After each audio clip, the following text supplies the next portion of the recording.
This is the Cubs Postcast, your instant game reaction for the Chicago Cubs. Part of the Locked On Podcast Network.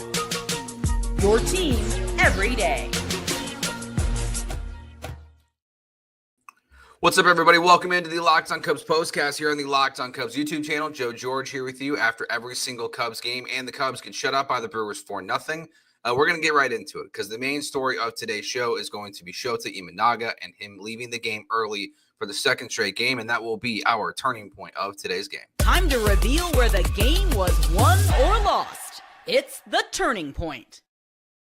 Very quickly, I also forgot this episode is brought to you by Monarch Money. Take control of your finances with Monarch Money. Use code LOCKEDONMLB at monarchmoney.com for 50% off your first year. So, Shota goes to cover a ground ball at first base for a double play. They don't get it, and he leaves the game for the second start in a row, this time with a left hamstring strain.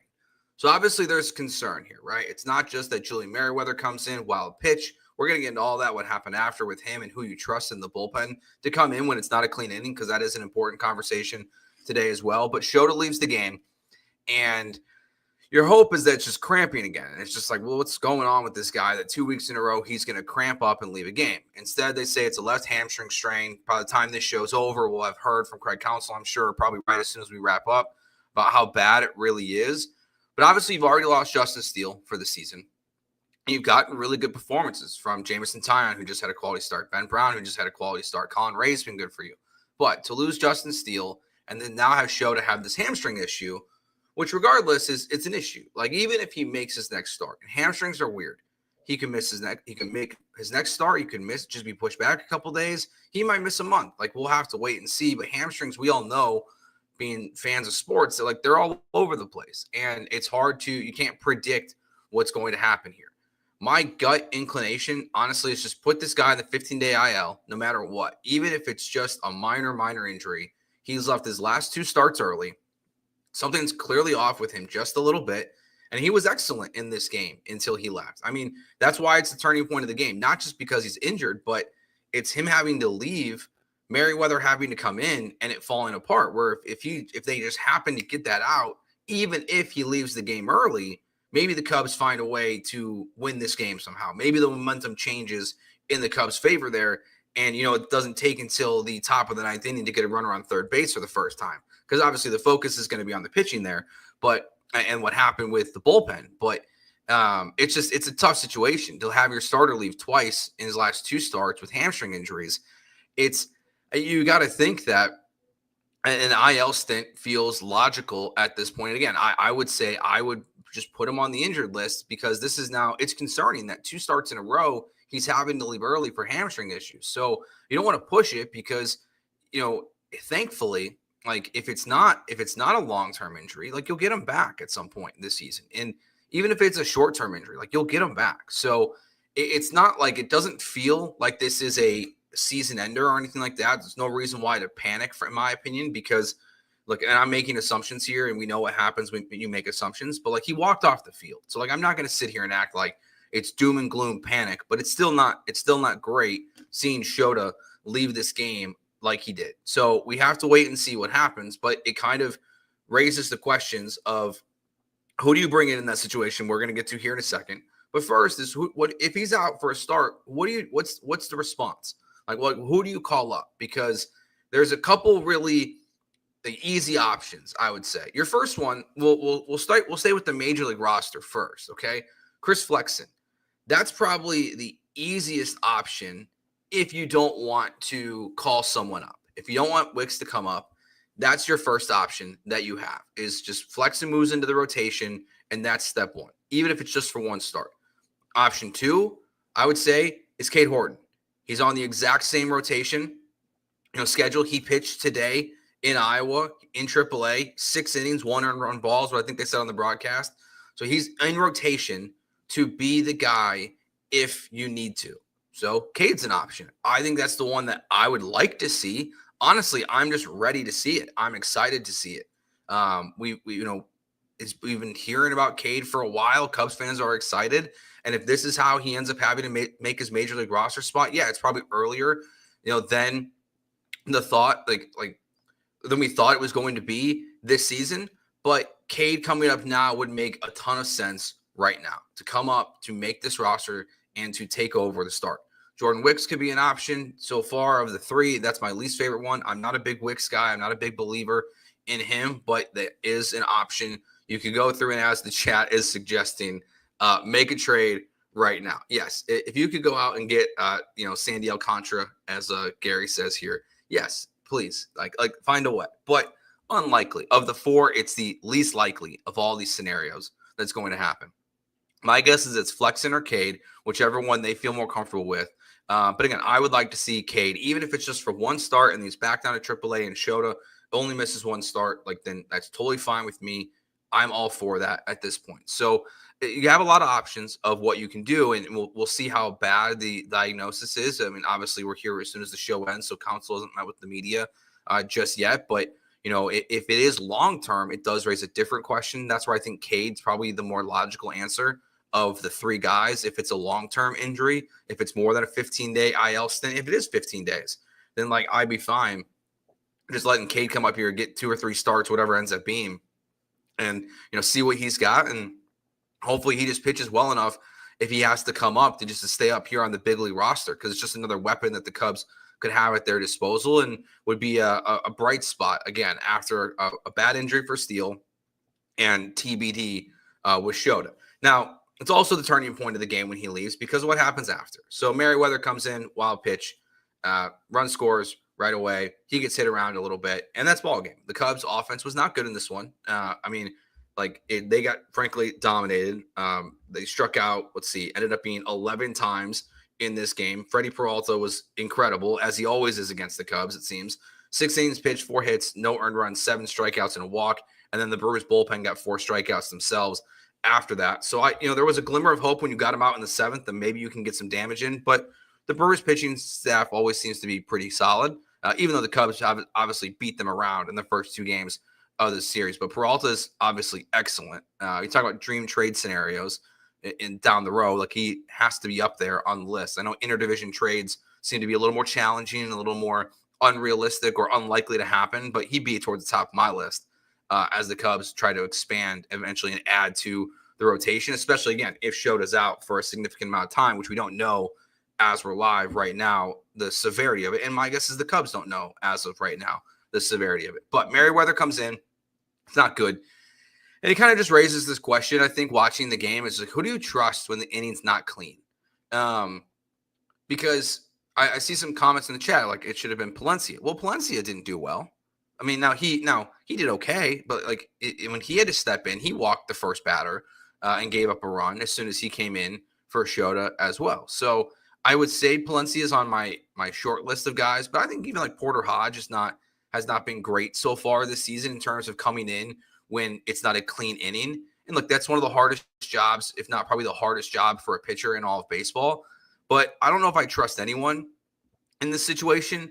But I definitely don't trust Julian Merriweather, who just didn't have the control when he was out there. And again, this is probably a guy rushing to get ready, doesn't think he's going in that moment, and has to very quickly be ready to go. Not to the extreme of it was when Shota had to leave early the last time, where Palencia wasn't even up on the mound at all and had to warm up from start to finish on the field. But yeah, I don't know if there's anyone right now. I would say at the top of my list that I trust. If anything, I would say probably want to go with one of the more veteran guys.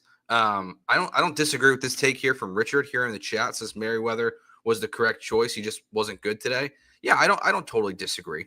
I mean, it's not my top choice, but it's hard not to react in the moment. But Merriweather has been good. I just don't know if I trust him yet at this point to be when there's guys on, 2 outs, 1 out, I want him to be the guy that I want to come in a non-clean inning. I really like him in a clean inning. That's what I think is the difference here. So I really like Merriweather.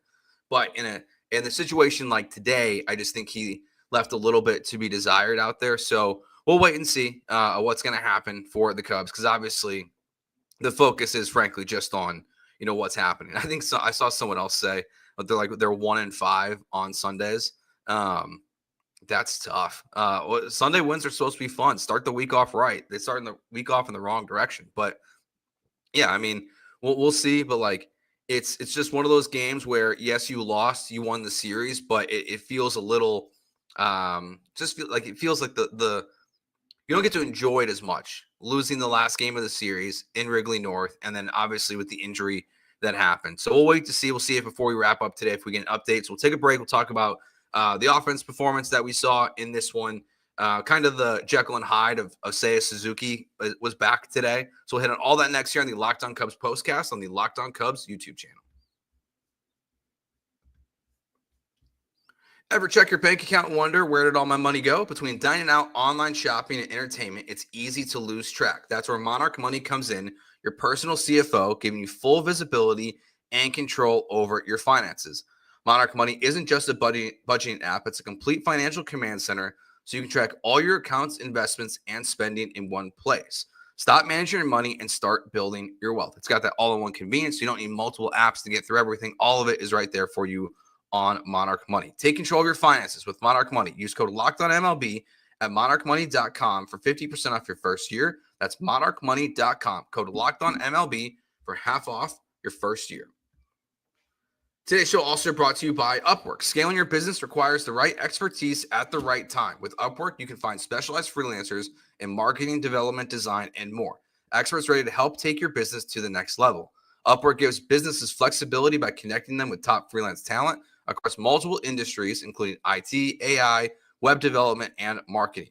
Whether you need extra hands for a project or a long-term partner, Upwork makes hiring simple and affordable. I've used Upwork before on the other side as a freelancer to find work as well. So super easy to use on both sides of the business. Visit Upwork.com right now and post your job for free. That's UPWORK.com.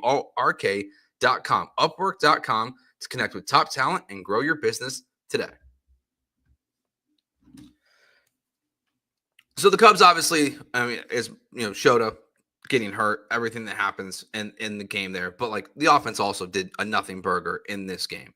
They don't get a runner on third base till the ninth inning. You see multiple strikeouts coming into this game. Again, they struck out 11 times coming into this game. Seiya Suzuki, Dansby Swanson, Ian Happ were 4 for 55 against Freddie Peralta in their career with 26 strikeouts. I think I have this right in the end. Today, they were 1 for 8 for 5 strikeouts. Dansby Swanson, the only one getting it done. But we saw Suzuki today go 0 for 4 with 3 strikeouts. He's funny. He's an interesting player. I really like Seiya Suzuki a lot. He's really good. But he either just one second here. Let me pause this real quick. Put that guy in timeout. So, they obviously like right now are like we're seeing Seiya have either great days or days where he's just a struggle bus.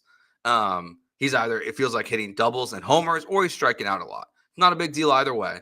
But just to see him, go out there and have these great performances and then follow them up with a 3 strikeout game, it kind of shows you like what the, his Jekyll and Hyde performances can be like. But he's awesome. Just not a great day for the Cubs at the plate from top to bottom. I mean, they've not been able to get it done against Peralta really again ever. I mean, they only had 5 hits in this game, 2 of them coming from Kyle Tucker, who obviously had a little scare there as well. That was not fun to see him down like that. Obviously, looks like he just got the wind knocked out of him on a tough slide, but that was very concerning for a couple seconds there. When he was up and talking to Craig Counsell and was smiling and laughing, like the relief came over me. But seeing Kyle Tucker struggle that much to get off the ground was probably the worst thing that could have happened in this game if he would have got actually hurt. So thankfully he didn't. But so he's totally fine. Unlike Shota, who, again, the Cubs said left hamstring strain. We'll wait to see what happens with him. But the offense, again, just didn't do enough. But here's the thing, okay? They won the series. Like, it sucks they don't win Sunday games. They won the series. They beat Milwaukee 2 out of 3 times. They came in there. They dominated them in the first 2 games, and their offense didn't get done in the third one. The Cubs are not going to win every single baseball game. They outscored the Brewers 16-2 in the first game, the first 2 games of the series. Overall, 16-6 in this one. Crow-Armstrong in this series was absolutely fantastic, and he was electric this entire time. We saw Kyle Tucker have a very good series again, and yes, he's fine. Just looked like he just got the wind knocked out of him there in the 9th inning. But they just keep winning 2 out of 3 games. Like, that's all that really matters. Like this, you keep winning games, win 66% of your games or whatever it is. Just keep going, keep rolling, and then we'll get there. Ryan says it doesn't matter if we don't have 2 aces for the playoffs. All right, Ryan, I agree, but there's a lot of season left to find another ace. There's a lot of season left to find another guy to replace Justin Steele, and you can find other guys to fill the voids. It's early in the season. There's not been a single trade made yet in Major League Baseball. I would love to see the Cubs be ultra aggressive and make a move right now.